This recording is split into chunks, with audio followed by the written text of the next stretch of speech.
amiga. Ano bang niluluto mo? Buttered shrimp. Buttered shrimp. Okay, no? Buttered shrimp ulit. Ang niluluto mo, amiga.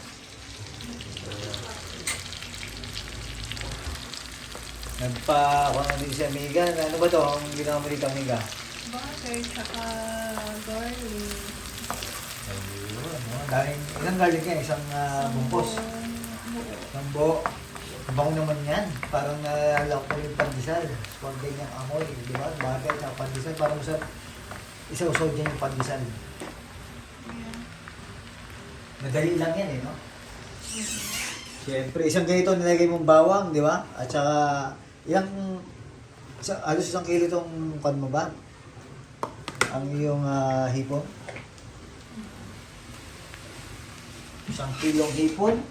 At paborito na amiga yan, yung buttered shrimp na yan. Kahit anong luto ng hipon. Basta hipon. Basta hipon. Yun, ang sinasabi ko. Hindi lang natin napapanay. Alam nyo na. Kasi delikado na, pagka nagkakaedad, hindi na pwede ng panay-panay. Paminsan-minsan. Paminsan-minsan, parang kanta yan. Paminsan-minsan. Ang hipon ay hindi ko pwedeng araw-araw. Oh, tiyanggal mo na yung ko dito. Oo, papalitan ko. Kasi nga ba, ano na. Tawag ba? Pamantika. Isang araw mo na ba siya? Saka hipon. Mabilis ang lutuan lang ang gagawin ni amiga kasi yung hipon naman madali ng maluto yan. Kasi mag-iba lang ang kulay niyan. Yan na yan, amiga, di ba? Opo. Yes, yes. Yes. Malamang masarap na kain na naman to. At maganda yung hipon na kuha ni amiga at malaki-laki yan. Pag nagbago na ang kulay niyan, okay na yan. Ano ba ba nilagay mo? Konting asin at paminsan. Asin paminta at konting kaimot. Okay na. Hindi natin siya lalagyan ng anghang. Alam niyo na. Sobra sa atin ngayon.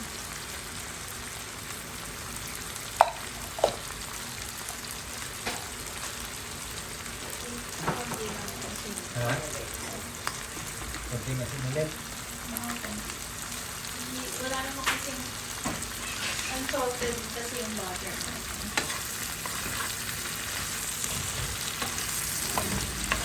Bango?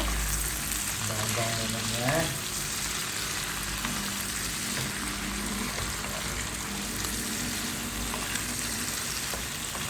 Sarap magsanay.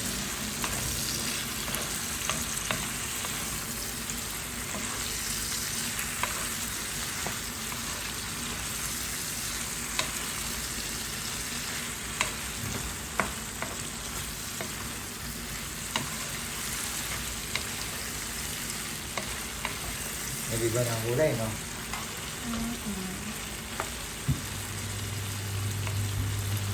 O kasi tamad akong magkuhan yun eh, maghimay eh. Pero kung himay na ako na amiga, yun, makakain tayo pero kung tayo hindi. Yun. Kaya sa restaurant, pag kumain ako, hindi ako mahilig umorder ng crab, hindi rin ako mahilig umorder ng hipon. Kahit sa restaurant, okay. Yung crab, hindi mo siya.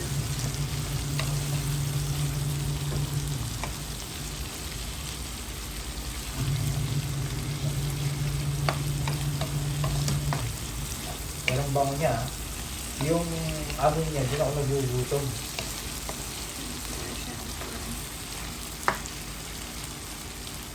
Magkano kilo ng hipon na yan? Binili mo? 3 kg?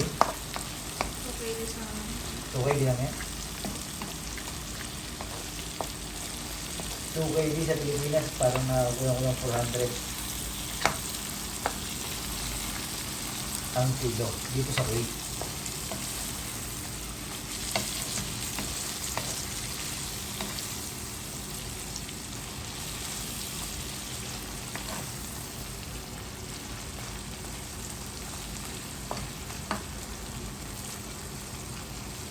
Anong kulang nila?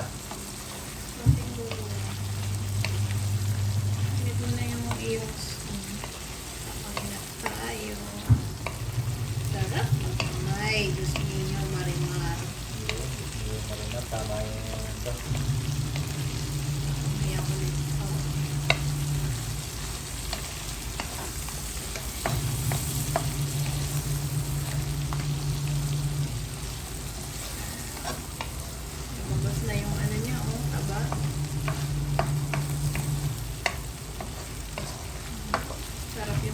dito ah. Sasahag. May kanin lamig ba tayo? Wala. Wala. Puro kanin nga may niya kasi bibihira tayo ng kain lamig kasi nga malakas tayo kumain. Pag wala mami. Pagka, tandaan nyo, kapag wala kayo laging kanin lamig, ibig sabihin, lumalakas ang buhay yung kumain kasi wala ang buhay yung kanin lamig.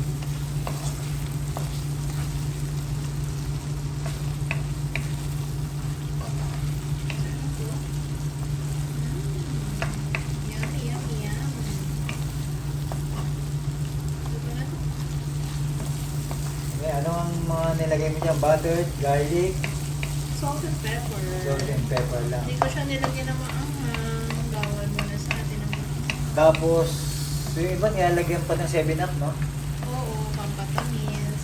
Pwede rin natin maglagay ng konting asukal.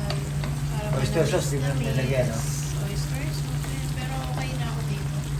Solid ka Okay na na dyan. ako dyan. Kaya tayo na Amerika yung kanyang salan at ilipat mo na sa dapat ilipat at kainan na.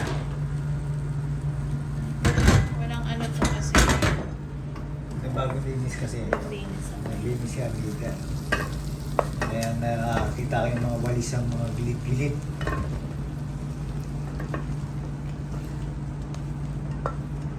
Kita yung ganda ng uso.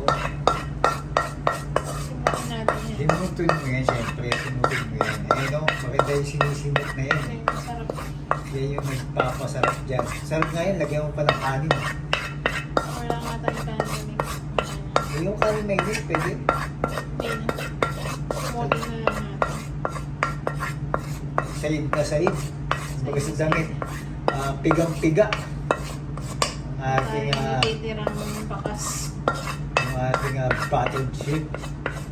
Dito sa ating pagluluto dito sa buhay Kuwait. Namin ni Amiga. Kain, luto, gala, kwentuhan, review. Yan ang mga lalaman ng ating channel. Yung ating review ng mga sapatos at mga kung ano-ano pa. Basta kung ano ang ginagawa namin ni Amiga, isasama rin namin kayo. Yan, masarap ito. Yung umuusok-usok. Yan. Ang buttered shrimp ni Amiga, luto na. Lagi nyo kami subaybayan. Diyan nga pala, kung kayo ay nasa TikTok, punta kayo sa Amigo Don Guidote. Makikita nyo yung mga short videos natin doon.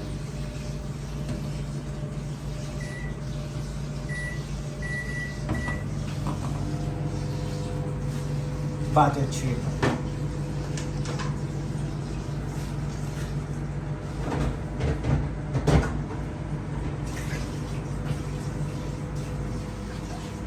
Sige, ganito lang po ang ating video at kain na kami ni Amiga. At may iniinit pa si Amiga doon sa kanyang microwave, kaya nagpuputok-putukan pa.